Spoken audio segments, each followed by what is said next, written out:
Good morning and welcome back to Sunday Storytime here on Gaming with ADHD, where today we are going to finish our read through of the Battletech Gothic Universe Primer. Now, if you missed the first two episodes, we've covered the basic history and 5 of the great powers of the Gothic universe. And today we're going to finish up reading through this primer booklet.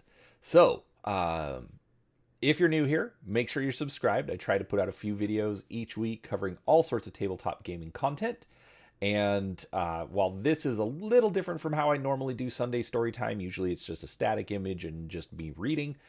This one, I'm going to throw in a little bit of commentary, but we'll go through all of this universe guide.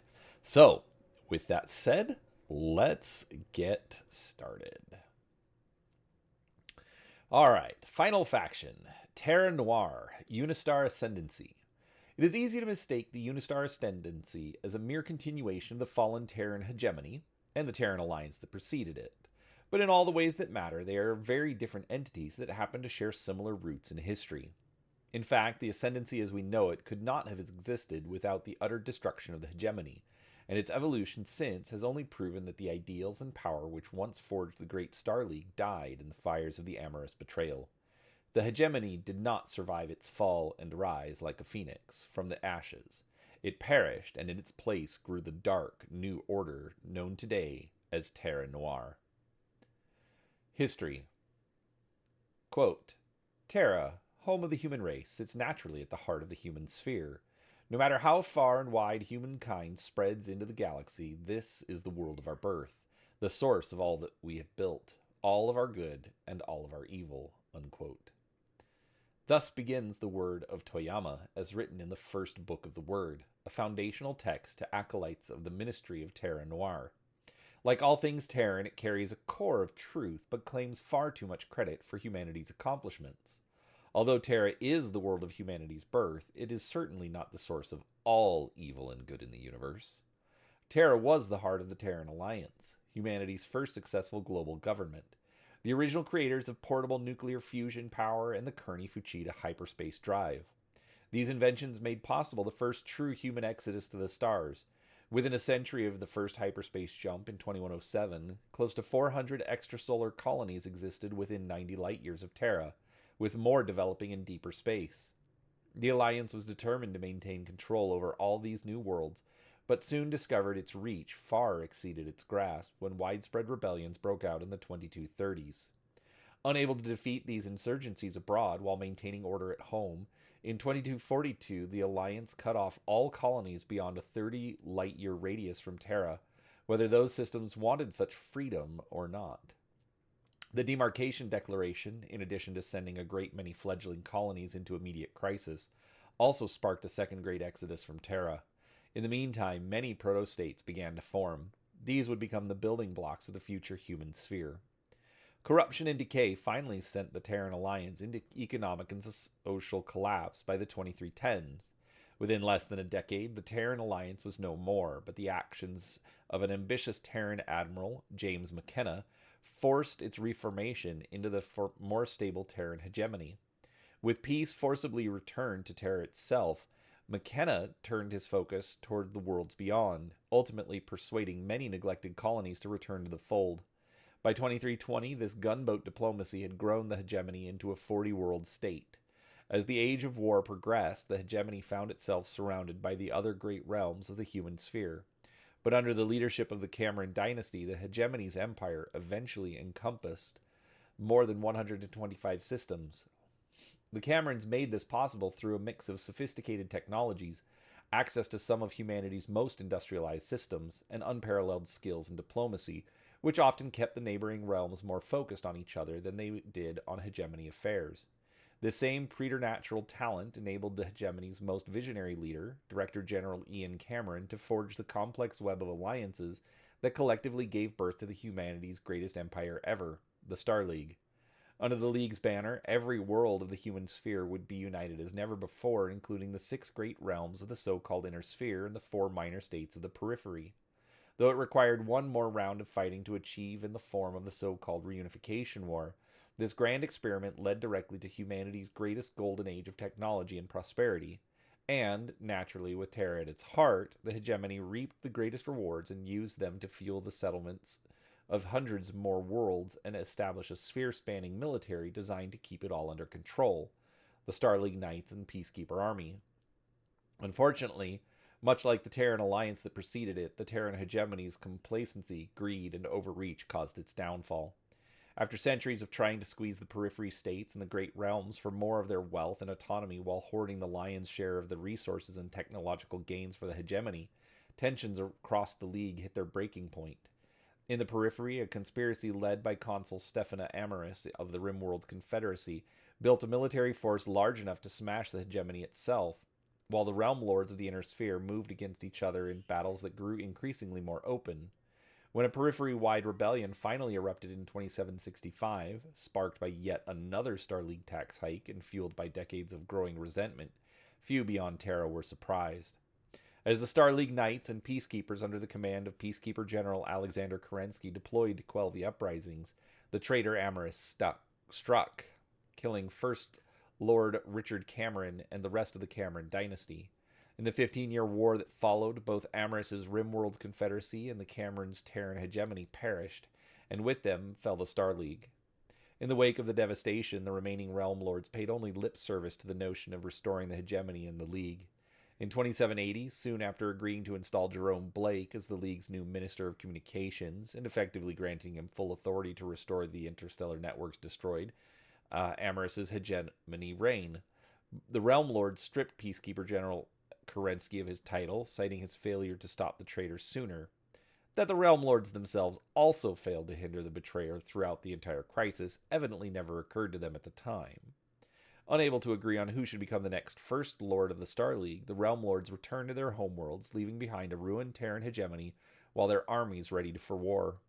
It thus fell to Minister Jerome Blake and his colleagues to pick up the pieces. Together with his closest aide, Conrad Toyama, Blake met with the surviving industrialists and corporate elite of the hegemony, many of whom were already trying to restore services and infrastructure on and around their homeworlds. Through backroom deals and coordination with other agencies left operating after Amaris's downfall, Blake and Toyama formed a semblance of civilization amid the wreckage of history. As interstellar communications on worlds throughout the hegemony came back online, Blake and Toyama also prevailed on the majority of Kerensky's peacekeeper troops to remain and guard the crippled realm they'd fought so hard to free from the traitor's grasp. Although Kerensky and many of his followers saw merit in their own plan to flee the Inner Sphere, Toyama convinced Kerensky's deputy general, Aaron de Chevalier, to stay behind, who in turn persuaded more than half of the Star League's best and brightest warriors to also remain in the human sphere. Within less than 3 years, Blake, Toyama, and de Chevalier managed to pull the worlds of the broken Terran hegemony together under a new identity, the United Assembly of Stars. The alliance of conglomerates, power brokers, and minor agencies that ran the assembly was awkward and ungainly at first, lacking any coherent direction beyond their own immediate survival. Even with Blake and Toyama in nominal control of the newborn realm, its people were shell-shocked by the events of the last few decades, and news of the Great Realm's march to war sparked frequent panic. But de Chevalier's forces frequently carried the day against those who dared to venture into assembly space, and as news of their victory spread, so too did a sense of hope for the future. The endless war had barely started when Jerome Blake died in 2819, but by then the United Assembly of Stars he had struggled so hard to build had already transformed itself into the Unistar Ascendancy. Led by neither hereditary rulers nor aimless attempts at open democracy, the Ascendancy was an alliance of carefully interwoven conglomerates tasked with ensuring the safety, well-being, strength, and productivity of the worlds once claimed by the Terran hegemony. Its military arm, initially known as the Paladins of Terra and the Ascendant Guard, boasted the human sphere's most advanced battle mechs, aerospace fighters, dropships, and warships, all crewed by the soldiers hardened by the fighting against the traitor Amaris. Under de Chevalier's successor, Paladin General Elizabeth Hazen, the Ascendant Guard had also grown more fanatical toward the duty of protecting their new home, driven by a hatred toward the great realms that she saw as complicit in the hegemony's demise. During the administration of Conrad Toyama, soon after Blake's death, the Unistar Ascendancy developed the spiritual core it has to this day.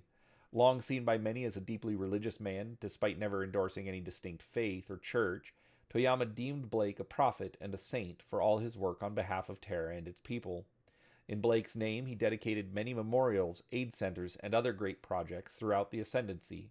He also oversaw the mass release and marketing of what he called the Word of Blake, a collection of philosophical, political, and human interest essays allegedly written by his predecessor in the years before his death. Although his public speeches largely focused on the business of the day, Toyama often interjected Blake's wisdom to support his positions and soon cultivated many self-styled acolytes willing to do the same. By the time of Toyama's death, the USA was enjoying an economic boon its worlds had not seen since before the fall of the Star League, even as its Ascendant Guard found its hands full protecting the borders against incursions. Although plans from Blake's time proposed reconnecting its hyperpulse communications network to its neighbors in a spirit of peace and diplomatic cooperation, the Realm Lord's insistence on testing the Ascendancy's sovereignty led to those plans being scrapped.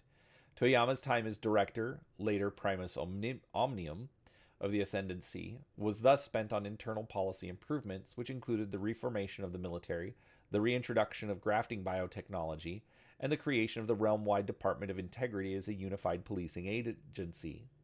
His creation of the Blake Institute of Terra as a site of what he termed educational inspiration also formed the foundation of the modern Ministry of Terra Noir. Not until nearly 50 years after Toyama's passing was it discovered that Toyama himself was the primary author of the Word of Blake. Despite this scandal, the spiritual movement behind the word itself was entirely too strong to ignore. Adherents of Blakeism, many having come through the Blake Institute and its satellite facilities throughout the Ascendancy, analyzed the documents and deconstructed the arguments against them to defend the beliefs they had devoted their lives to. Their conclusions were sublime. If living their lives by the word of Blake still achieved the spiritual strength to persevere in these dark days of endless war, it did not matter who wrote the word. And so it was that the word of Blake gradually yielded before a subtle reformation to become the word of Toyama. Over the years, this led to the creation of the Ministry of Terra Noir, which in turn eclipsed and absorbed the Blake Institute itself. As the Ascendancy's founder, Jerome Blake would never be forgotten, but the word of Toyama now inspires the people of this realm. Philosophy and culture. Among the 6 great realms, the Unistar Ascendancy is unique in that it is not ruled by generational nobility. Instead, its political system is built around a tightly interconnected network of corporate agencies and bureaucratic departments, all wedded to the word of Toyama, faith, and its Ministry of Terra Noir. The result is a government best described as a corporate theocracy, where decisions are made by shadowy committees whose policies and practices border on the dogmatic and ritualistic. Those whose efforts most benefit the Ascendancy government and who stay truest to Terra Noir's goals and ideals can rise through the ranks, regardless of their socioeconomic origins, gender, or home world. Even the ultimate positions of leadership in the Ascendancy, the Primus Omnium and the members of the Tabula Directoria, are chosen by internal committees based on performance ratings and other factors, rather than by public vote or familiar lineage. Because their worlds include Terra and humanity's oldest colonies, the Ascendancy is the human sphere's most industrialized and economically stable realm. Compared to all other major powers, the Ascendancy has lost the fewest number of rogue systems to either lawlessness or abominable corruption. This is particularly fortunate for the Terrans, as they alone face threats from all sides. The near-continuous reminders of this fact burn bright in the minds of the Ascendancy's people, and the resulting stark sense of us against the universe keeps everyone paranoid and clinging to their faith for salvation. Before the Endless War began, the worlds of the Unistar Ascendancy were arguably the most cosmopolitan in all of the human sphere. The amorous treason, the fall of the Star League, and the subsequent rise of the Word of Toyama have changed all that in the centuries since. While a sense of the same generational pride and hubris from being inheritors to humanity's cradle remains evident amongst the Terrans, even today, the sheer history and diversity of culture and tradition has been scoured away by multiple layers of technocracy and religious repression. Individualism and initiative are encouraged only as far as they may benefit the wealth and well-being of the USA and the Ministry's word. Any form of thought or expression that exceeds the realm's stated policies risks the condemnation of heresy, for which the punishments can range from mind-numbingly banal to soul-shatteringly evil.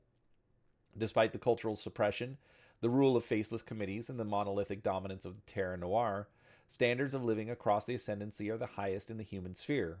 For instance, realm-wide unemployment is effectively zero, as the laws and policies define all those born within its borders as citizen employees. An immensely well-funded educational system ensures all children receive top-tier learning that includes language arts, mathematical and scientific literacy, basic socio-political indoctrination, and vocational training. Regular testing of all students from the elementary level to the collegiate establishes and refines their preparation for mutually gainful career opportunities in the ascendancy, be it as part of the government, the ministry, or any of the myriad commercial and industrial enterprises which bolster the realm's common prosperity. For all those so employed, and again, that's essentially everyone born here, decent housing, food, and health care are all enshrined rights, though the quality can certainly vary based on each citizen employee's role in society. Hunger, homelessness, and sickness are thus kept to a minimum, realm-wide, even though those who break ascendancy laws and find themselves imprisoned are cared for, as most criminal behaviors are punished through intense labor-driven rehabilitation programs. Two distinct policing agencies enforce the laws of the realm and the ministry, both of which double as combined paramilitary intelligence services. For basic crime prevention, investigation, and judicial review, the Department of Integrity, or DOI, broadly covers capital offenses, matters of civil law, and compliance with the ascendancy's endless bureaucratic rules and regulations. The Blessed Protectors of Enlightenment, or BPOE, which oversees adherence and violations of scripture and the adjudication of edicts from the word of Toyama, is empowered to investigate possible signs of subversion and homegrown insurrection, with the authority to refer suspects to the DOI on charges of cultural treason and similar offenses. As the latter agency is known to employ an army of deep cover agents and whistleblowers, the mere hint of a nearby BPOE presence is often enough to quash rebellious impulses throughout Ascendancy space. The use of medical grafting on humans is widespread and broadly accepted within the Ascendancy, but enhancement grafting is far more tightly controlled, as is the creation, development, and breeding of animal-based hybrid biotech. Where other realms sometimes see abominations used in the civilian sector, both Unistar and the Ministry of Terra Noir forbid all use of monstrous creatures outside of security, law enforcement, rescue services, and the military. For humans who undergo grafting, the Ascendancy requires all citizen employees to submit to regular genetic testing to head off potential corruption. Those whose genomes diverge far enough from accepted human standards are to be considered frayed and are reassigned to a different role in society. Most of the time, such reassignments come with severe restrictions on lifestyle, such as isolation and sterilization, to prevent the spread of errant genes. But less commonly, a frayed human might be reclassified as an exalt, those whose modifications make them ideal super soldiers for special military and police operations. Exalts tend to vanish entirely from regular society and are never known to retire from their reassignments. Military might. The Unistar Ascendancy Guard, or USAG, is often billed as the Ascendancy's realm-wide security force in their domestic media, but no matter how much Terra Noir's military tries to cling to the banal facade of a corporate apparatus, it is no different than the standing armies of the other great realms. Supported by an armed transport fleet, aerospace fighters, and assault ships, the USAG is a well-organized combat force of battle mechs, abominations, and combat vehicles, artillery, and infantry. Although the Terran's military-industrial complex has suffered almost as badly as their rivals throughout the Endless War, the Ascendancy still benefits from the remains of the old Terran hegemony's superior technology base. This has given the USAG the ability to field and maintain the most advanced mechs left in the human sphere, though their capacity to manufacture more declines with each passing decade. Filling the ranks of the USAG is a trivial matter for a realm that treats its subjects like employees from the cradle to the grave. When aptitude tests during youth training indicate talents for fighting, tactics, and leadership, military service becomes an encouraged career path for many, complete with added perks such as interstellar travel, post-tour financial benefits, and so forth. At the other end of the spectrum, troublesome or underperforming students are often steered towards remedial service in the Guard, if only to improve their discipline and keep them from potentially disrupting their more productive peers. Should these avenues prove unable to keep up with the Ascendancy's needs, the realm's government can simply reassign able-bodied citizen employees of fighting age, an act that differs from the conscription drives of other states only in how swiftly and dramatically it can be pulled off. Basic military training in the USAG can begin anywhere in the realm, as both the Guard and the paramilitary DOI are taught using the same combat, first aid and survival programs at facilities found in every district of nearly every Ascendancy planet. For advanced training in the operation of battlefield vehicles, aerospace craft, and even mechs, most Ascendancy worlds offer a starter program sufficient to familiarize their trainees with the basics of such combat units. However, since most of these programs are more geared to civil service usage of similar equipment, for example, industrial transports, shuttlecraft, and work mechs, military students are run through a condensed version of these courses before special evaluators then recommend cadets to a suitable specialty academy. In theory, this careful, test-driven approach to training, evaluation, and referral ensures the soldiers of the USAG are assigned to a military specialty that best fits their skill set. But even in the Ascendancy, such egalitarianism can run headlong into the corrupting effects of bribery, blackmail, and other subtle forms of career path manipulation by those who refuse to let mere test results tell them where to go. All the same, as inheritors of most of the Terran hegemony's legacy, the agency boasts the best war colleges and universities in the human sphere. These include not only the many schools of the Terra Sol system, like Sandhurst Military College, North American War College of Terra, the Martian MechWarrior Academy, and Jupiter Naval Academy, but also Outreach Collegium Belli, Northwind University of War, the Diron Military Institute, Thorin Aerospace Warfare Academy, and the recently reopened Sanglamora Academy on the former Ironclad Alliance world of Sky.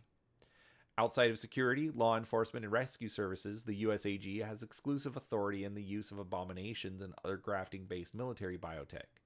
While the beastly hybrids themselves are seen as little more than military equipment, they receive top-notch medical and cybernetics maintenance to ensure their effectiveness in battle. The Ascendancy even maintains several specialized academies for training abominations and their handlers, with one of the finest and most brutal being the Creature Collegium on Kaf, where the best monstrosities regularly do battle with grafting augmented versions of Kaf's fiercest and most clever xenosaurs. Meanwhile, grafting enhanced humans approved for military and special services, dubbed exalts to separate them from less useful frays, are trained to optimize their gifts for specific assignments. This can include anything from augmented pilot roles and special operations to exotic environment warfare and counterterrorism. The USAG is even known to share abominations and exalts with the Ministry of Terra Noir, which maintains a special BPOE branch authorized to operate both inside and beyond the Ascendancy's borders. Although publicly unacknowledged, this branch of ministry enforcement is known as the Monster Domini, and the true scope of its activities is largely unknown even to many in the USAG's high command. The Marauder States. Their names and numbers are legion. Their threat to civilization is palpable. They are rebels, pirates, and mutants. Corruption incarnate in a deteriorating universe. And sometimes they're allies. When it comes to the so-called Marauder States, it all depends on who you're talking to and which one of these unaffiliated worlds or groups you happen to be talking about. Marauder States can be classified in any number of ways, but the two broadest recognized categories are autonomous minor realms and exclusion zones. Autonomous minor realms have some kind of unifying social identity and civilization and are run by some form of government, though how unified or effective it all is can vary widely, from loose tribal confederations to full-blown dictatorial mini-kingdoms. Exclusion zones, on the other hand, are completely lawless and wild, with their social structures collapsed either because of a complete failure of government or a cataclysmic chain of events that leave their populations teetering on the edge of extinction. Regardless, minor realms and exclusion zones can become havens for pirates and between-job privateers, and the open, interstellar dominance of such ne'er-do-wells and other rogue operators among these systems and micro-regions earns them the title of Marauder States. History. No unifying history covers all the human sphere's various Marauder States.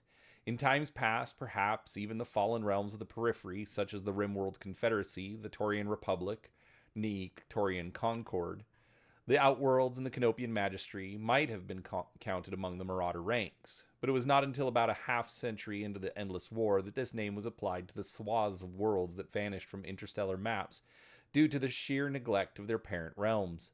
By then, all contact between the periphery and the Great Realms had completely broken down. One of the earliest recognized Marauder States was the Canopian Covenant, a 10-world slice of the Canopian Magistracy that had been annexed by the Free Worlds League near the end of the Star League's Golden Age. After abruptly severing all ties with the collective of the Violet Crux in 2837 due to decades of economic abuse, the Covenant became a sitting duck for pirates and soon collapsed into anarchy. When the brigands picked a fight with the Crux soon after, the collective's response was swift and brutal. With ships and fighters raining nukes and chemical weapons on most of the Covenant worlds the pirates had claimed. By 2850, both the Covenant and its bandits overlords were extinct. The rise of the Marauder states is a solemn testament to the rampant decay of the human sphere. For all the great realms' political and military power, the endless war has shattered much of their interstellar infrastructure over the centuries. After the Star League dissolved and the remnants of the Terran hegemony fell under the sway of a massive corporate state, each of the League's would-be successor states was left to maintain its own interstellar communications and trade networks under the constant threat of invasion and sabotage. With jump ships and HPGs among the weakest links holding most empires together, only a few well-placed deep raids were needed to isolate whole systems. As warships, factories, and military bases vanished in nuclear fireballs during the early decades of sphere-spanning conflicts, national priorities were redirected toward holding whatever important resources remained rather than repairing broken links to the many fringe worlds hit as part of one diversionary strategy or another. Left to their own devices, systems that did not die out entirely from lack of vital supplies turned to any means necessary for survival. For some, this meant forming new alliances with neighboring worlds. For others, it meant scrounging or engaging in piracy. And for those that could do neither, it meant turning completely inward and hoping the wars would just pass them by. To the realms they once belonged, most of these broken link systems were nearly forgotten, or were dismissed as minor losses that could be recouped and restored once the major fighting ended. But the fighting never truly ended, and so the Marauder states linger on. At the dawn of the 31st century, roughly 80 such wayward worlds and world groups now exist within the human sphere, in addition to hundreds of worlds so devastated by war and collapse that they no longer appear on maps. Philosophies and cultures.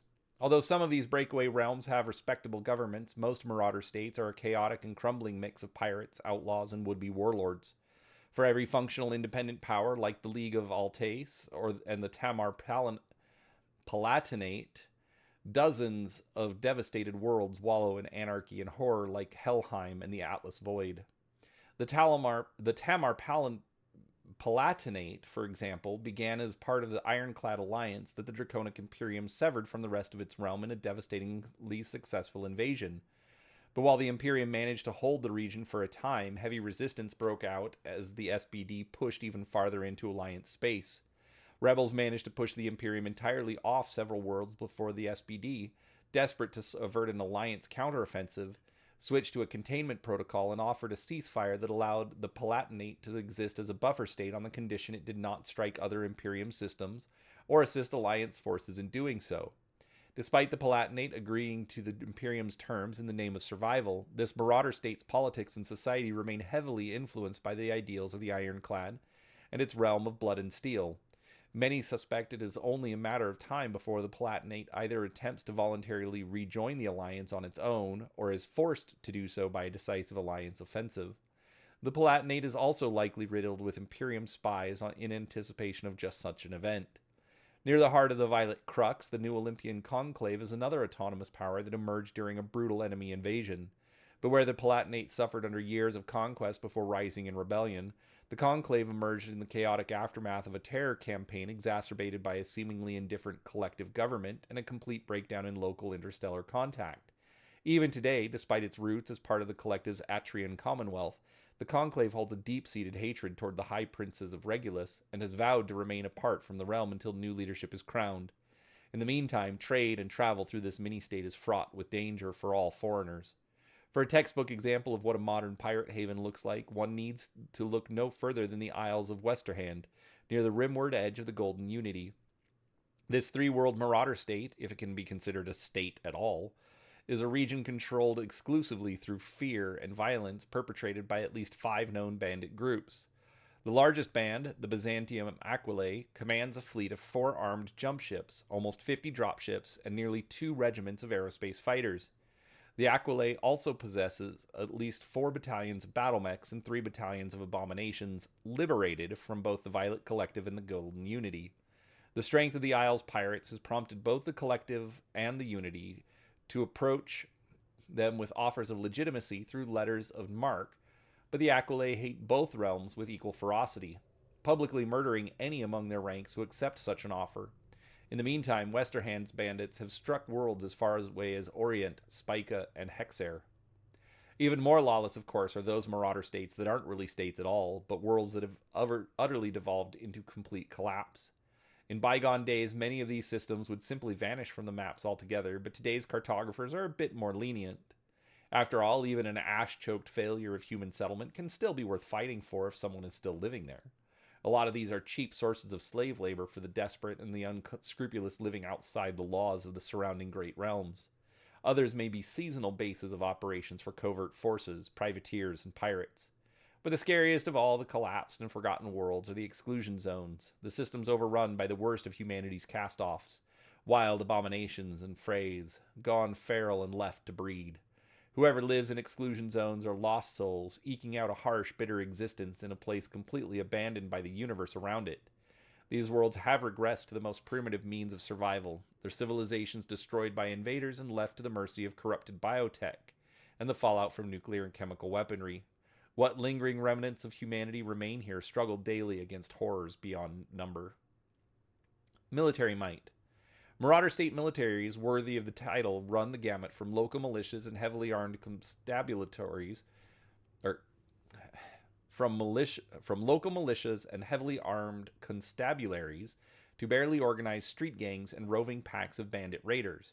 By and large, only independent powers stable enough to maintain a government of some type can even raise and maintain such forces, which tend to be pulled together from whatever assets the local industries can provide or what their own people can trade for and capture from enemies. Because even the largest marauder states lack the infrastructure and industry necessary to support the construction of jump ships, large aerospace craft, or battle mechs, most of their military and paramilitary forces tend to consist of basic ground armor and infantry with air power limited to atmospheric and suborbital craft only. For similar reasons, advanced combat training facilities beyond boot camps are all but unheard of, resulting in troops that lack formal training for any advanced technologies, let alone the tactics that can maximize or neutralize their advantages. When it comes to abominations and the biotech behind them, most marauder states are equally ill-equipped to field much in the way of either, but many marauder states ironically have access to monsters anyways. Whether they are trained beasts native to their world's own ecosystems or the result of grafting corrupted species dropped among them generations ago, a surprising number of marauder states have harnessed such creatures to augment their defenses. A marauder state's military forces can often be supplemented by privateers, pirates, and potential agencies of great realms who have taken an interest in them for one cause or another.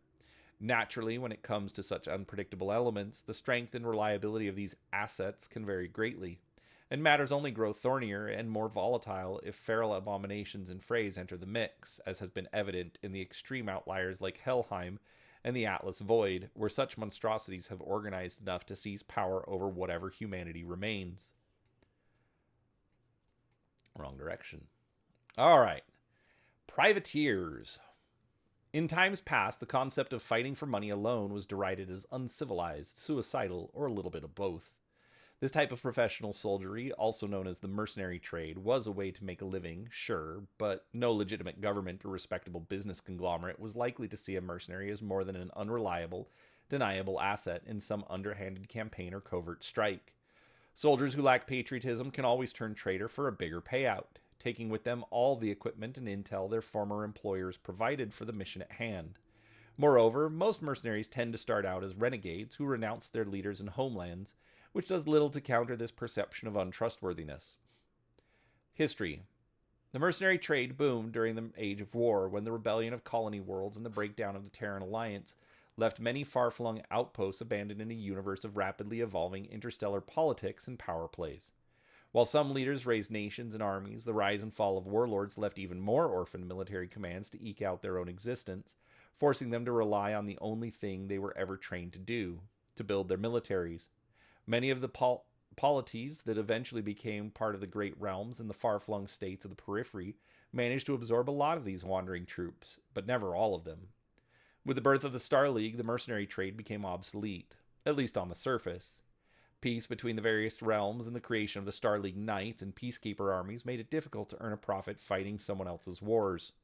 Mercs who didn't trade in their weapons for a life in more legitimate lines of work either broke up and became smaller bounty hunting affairs or turned to piracy and organized crime. What little remained of the mercenary industry by the waning decades of the Star League's existence was forever sullied and vilified as they became tools of the traitor Amorous and his violent destruction of mankind's golden age. Regardless, in the wake of the Star League's destruction, the Six Great Realms saw a new age of war on the horizon, and all scrambled to be ready for it. In addition to crash programs aimed at rearmament and the resumption of the long-shuttered production of combat abominations, the Realm Lords turned greedy eyes towards the remnants of the Star League Knights and Peacekeeper armies. Even after the war against Amorous, the Knights and Peacekeepers were not only the largest and best equipped military force in the human sphere, but they were also the most experienced.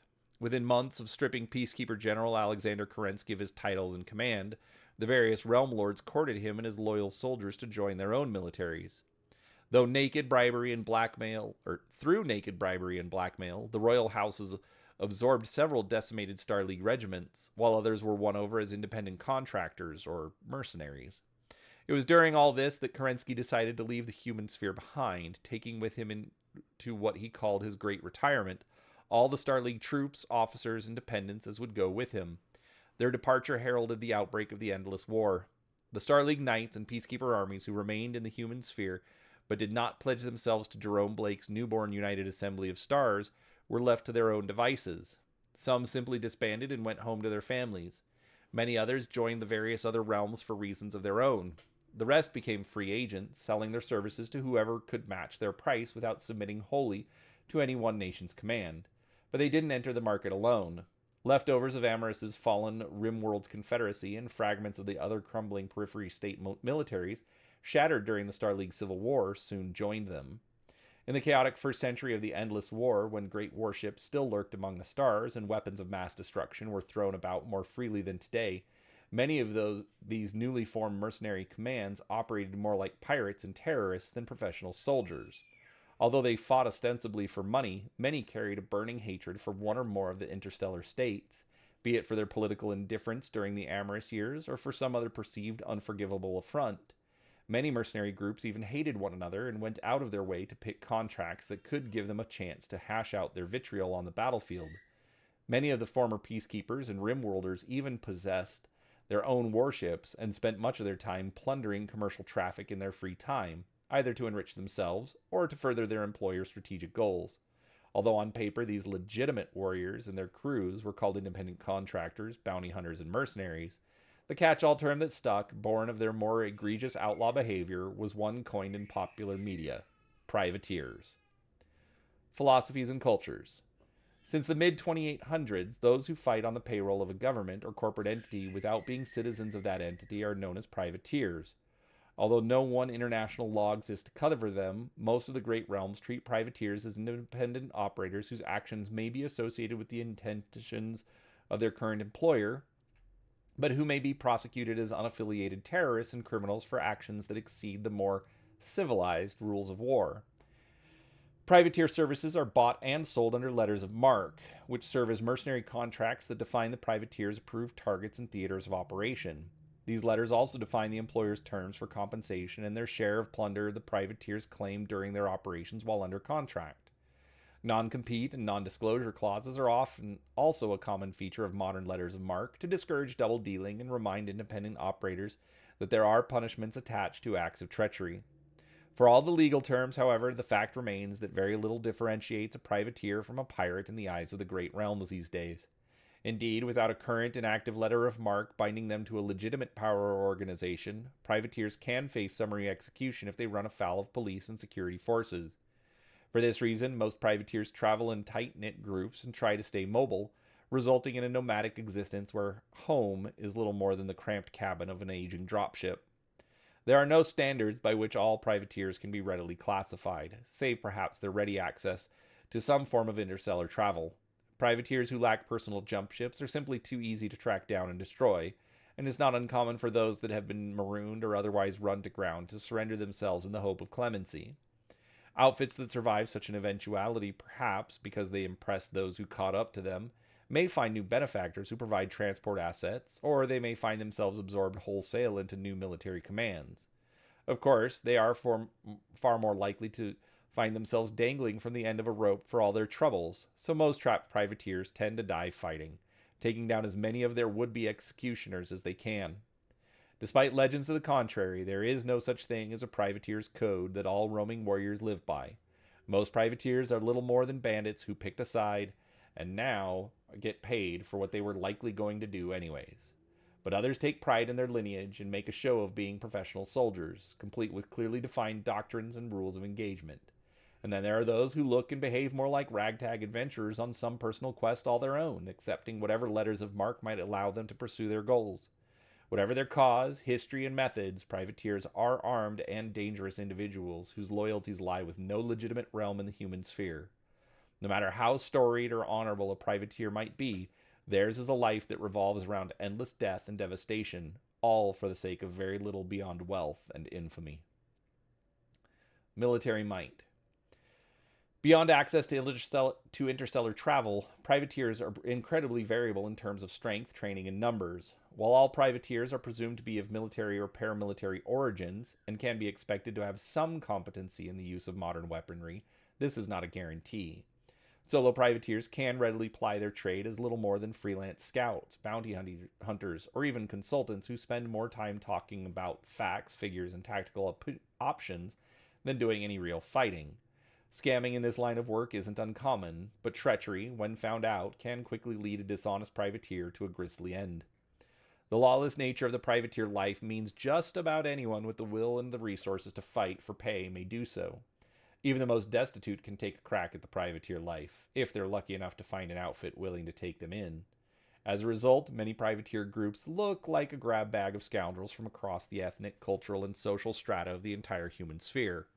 Disgraced nobles gone rogue, backwater farmlands with severe wanderlust, cashiered soldiers fresh from prison, crime lords looking for a new racket, bona fide pirates trying to go straight the only way they know how. The list can go on forever. There are even many privateers who didn't seek this way of life to begin with, but were forced into it at gunpoint. Kidnapped from their old lives as hostages or free labor, only to become acclimated to privateering after years of adventure and brutal conditioning. Because privateers tend to lack the resources of even the smallest political power, there are no dedicated training facilities, academies, factories, or breeding grounds available to them to raise new troops, equipment, and monsters. As a result, privateer groups that suffer heavy losses are often forced to dissolve or merge into other outfits to survive. To recoup losses sustained while trying to make a living, privateers must rely on salvage and plunder, hired or abducted replacement personnel, and whatever gear and munitions are purchasable through the commercial and black markets. Abominations and frays are not unheard of among privateer groups, but the biotech and lifelong training necessary to create, maintain, and raise them properly, to say nothing for the food costs, can be extremely prohibitive. For an independent operation always on the go, a lance of battlefield abominations can easily cost more than an equal number of battle mechs, while offering far less return on the investment. Thus, the most cost-effective privateer forces tend to focus their strength mainly around mechs and rely on aerospace craft and ground vehicles for extra fire support. Battle mechs and mech warriors. The technologies that gave rise to today's battle mechs were already under development when the first abominations appeared on the interstellar stage. Since battle mechs debuted in the 2400s, many have come to see these walking fusion-powered titans of war as humanity's most effective weapons. Larger and heavier than most abominations, battle mechs can carry more armaments and armor while navigating the same harsh battlefields at greater speeds.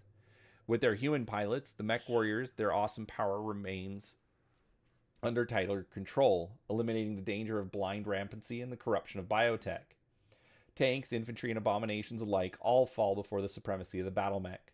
No other triumph of human military technology today is as effective as these metal giants. Short of nuclear weapons and the orbital bombardments of long-extinct warships, the only thing that can match a battle mech's sheer might is another mech. Battle mechs.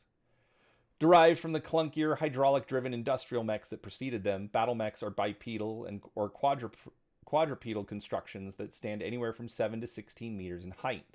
Powered by internal fusion reactors and massing up to 100 tons, or more in theory, they are built around skeletons made from layered alloys optimized for the stress of high-impact combat. Using an advanced system of synthetic musculature known as myomers, a sophisticated series of actuators, and the balance of well-protected gyroscopic stabilizers, battlemechs can move with a lumbering grace that mimics the strides, posture, and gestures of humanoids and animals. Protecting these bones, muscles, and joints are plates of multi-alloyed armor woven through with sensors that keep the pilot apprised of their integrity. On this armored chassis, be it on the limbs, the body, or even the head, where the cockpit sits, are mounted heavy, armor-piercing weapons from lasers and particle beams to autocannons and missile launchers. In the glory days of the Star League, battlemech technologies reached their peak, with extra light engines and improved armor and internal structure systems clearing the way for superior weaponry and hyper-efficient heat exchange systems. Vast armies of mechs in a dizzying range of shapes and sizes and specialties kept the Star League's peace on every frontier, but the amorous betrayal and the endless war brought with it a new age of unrestricted warfare that saw the advanced industries behind these wonders obliterated, mostly in the flash of fusion bombs. Today, all that remains of these Golden Age titans are mere shadows of the Star League's ingenuity, downgraded to make use of whatever equipment the Great Realms can still repair, replace, or maintain. However, modern battlemechs are more than enough to carry on the fight. Light battlemechs. Light mechs typically top the scales at 35 tons in total mass and are best known for speed over firepower. These units are noticeably smaller than their heavier kin, with few standing more than 9 meters in height, and their armor is correspondingly thin.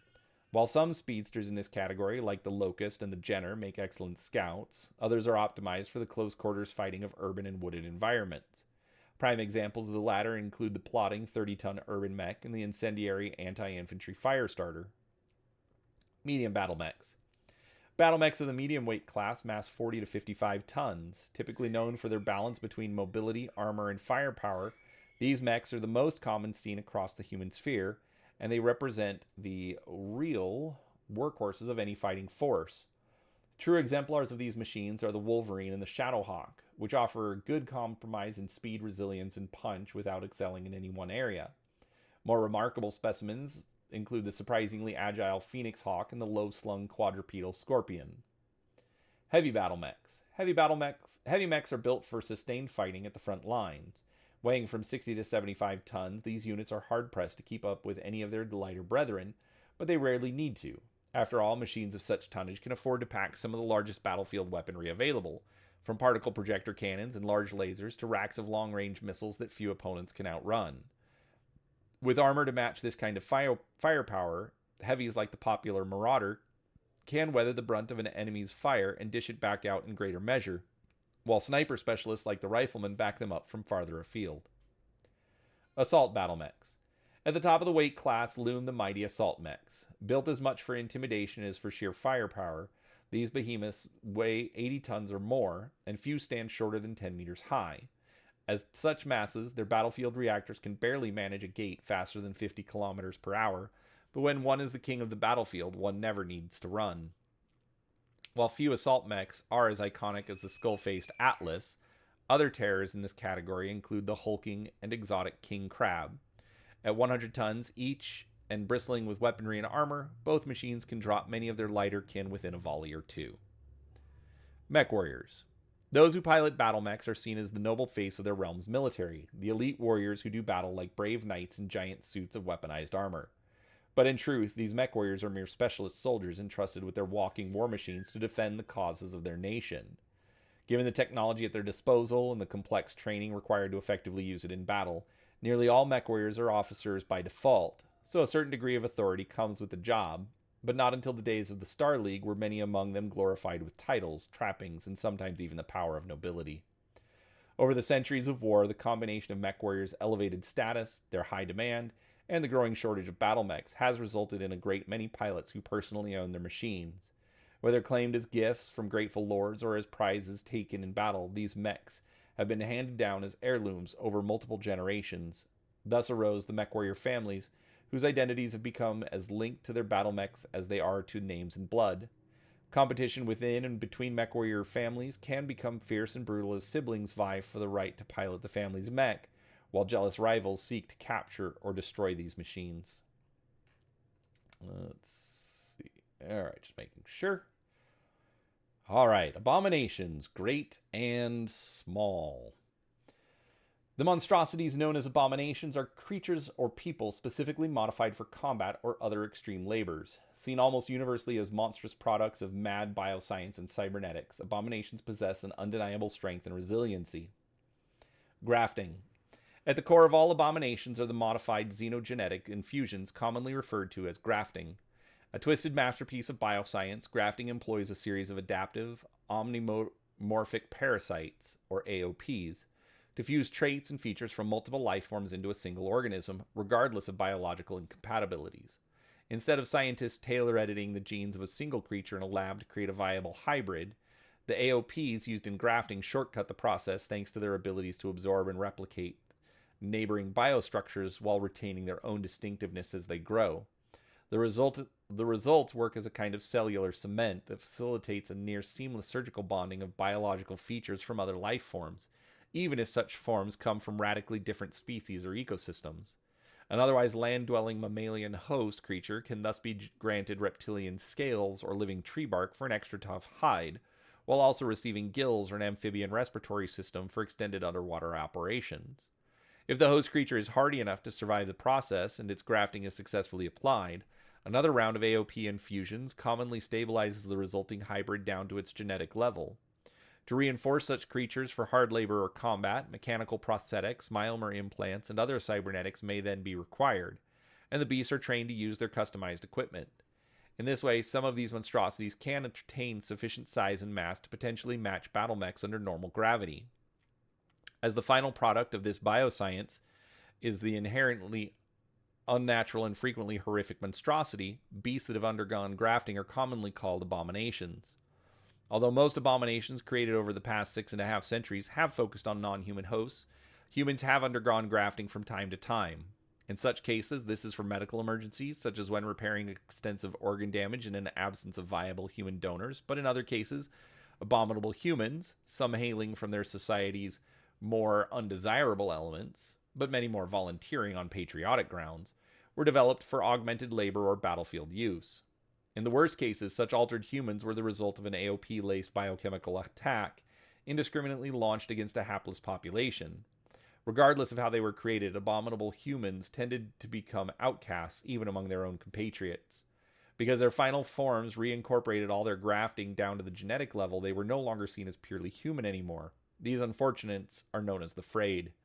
Grafting and abominations of all types have been controversial ever since they were first developed in 2352 by the infamous Free Worlds League xenobiologist Josiah Mendelssohn.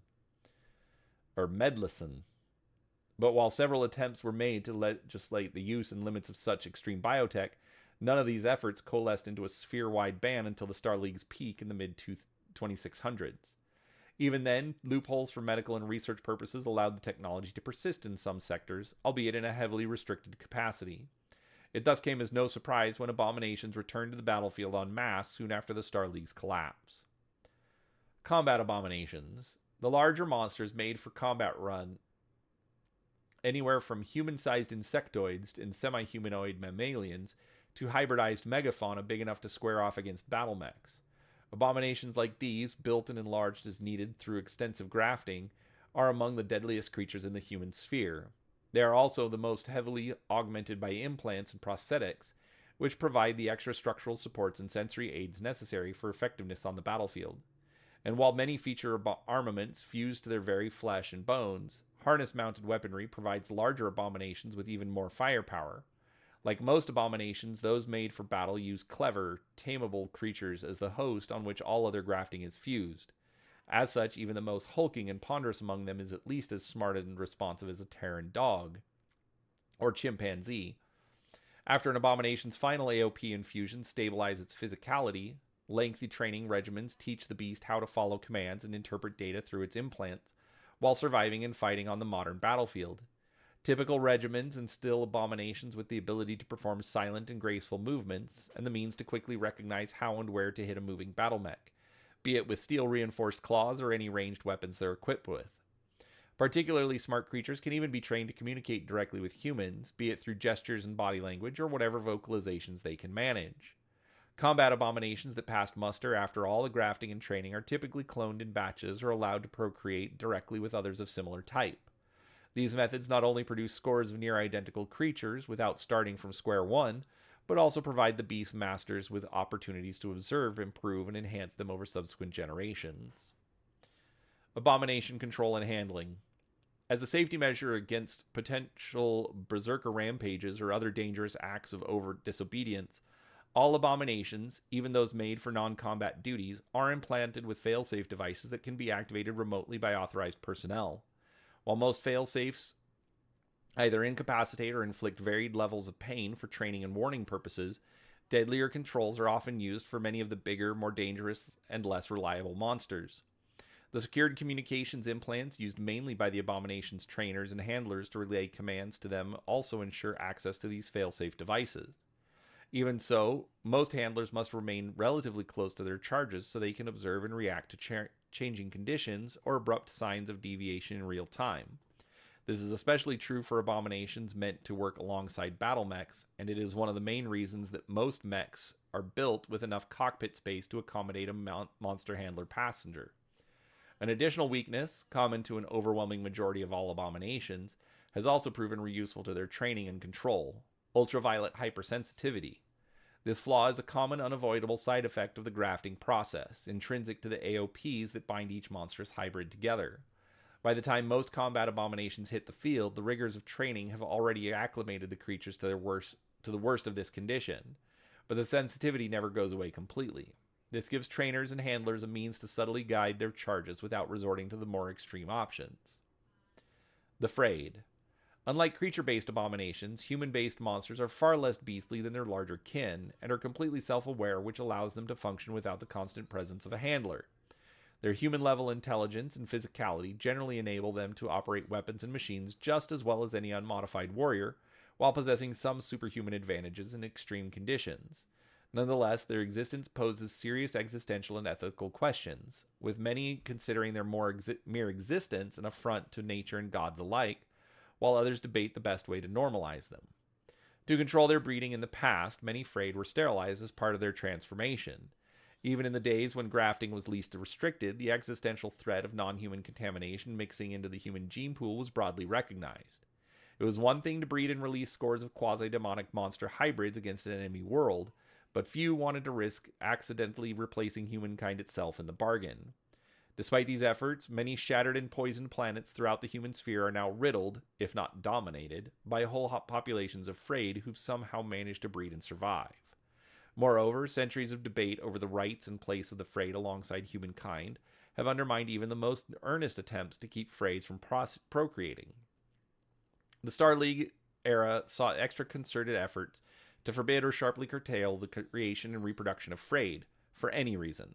The laws and customs adopted during those centuries sought to head off the legal and moral questions and certain to follow any emergence of a new, sentient parahuman species. In most states, many of these policies remain in effect, but in some realms, such as the Golden Unity and its Celestial Throne, have allowed these practices to fade away in favor of what they see as a more enlightened and inclusive mindset. All right, that is all of the reading. They do include a couple of pages so you can get some general ideas for paint schemes, which I think is a really good touch. They're going to give you the megs. Now, it's all the different variants of the Atlas. So do with that what you will.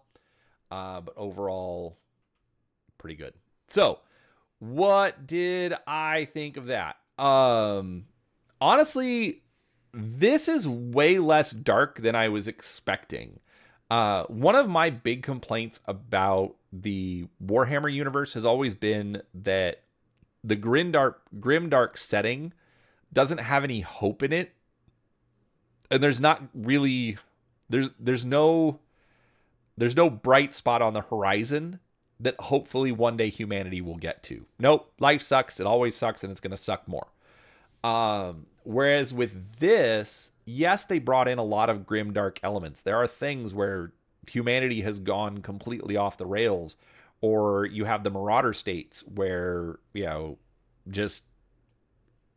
society has collapsed. But it's not all negative. There is a chance that somebody could win. Are they going to? Probably not. Doesn't make for a good game, but I do think it actually could create some really, really interesting storytelling. So, is it Battletech? No, it isn't. It does pull a lot of those heartstrings, those things that, make you think that you're watching something familiar, but it's sort of like uh an issue of Elseworlds from DC Comics, or What If from Marvel Comics, or Star Trek's alternate universe. It's something familiar, but something also a little twisted from what we expect. I don't know if I would be interested in Gothic as a long-term setting that I would want to stick with. I have 40K. That's enough grimdark for me.